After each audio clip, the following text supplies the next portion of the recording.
1882 সাল 6 মার্চ সোমবার ঠাকুর দক্ষিণেশ্বরে নিজের ঘরে বসে ঈশ্বর চিন্তা করছেন। ওই ঘরে উপস্থিত আছেন ভবনাথ, মাস্টারমশাই, আরও অনেক ভক্তবৃন্দ।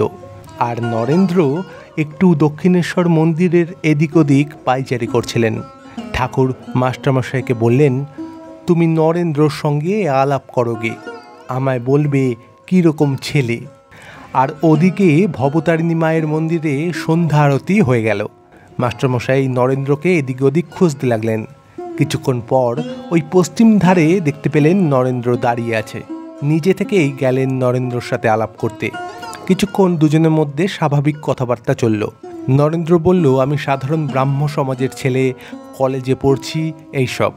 খুবই স্বাভাবিকভাবে দুজনের মধ্যে আলাপচারিতা চলতে লাগলো। কিছুক্ষণ পর রাত হয়ে গেল।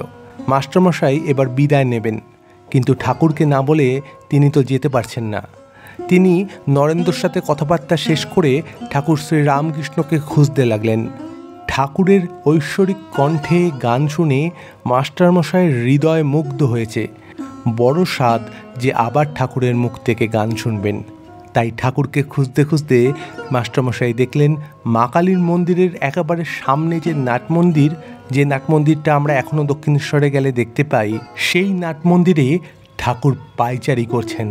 মার মন্দিরে দুই পাশে আলো জ্বলছে, আর নাট মন্দিরে একটি খুব ক্ষীণ আলো জ্বলছে।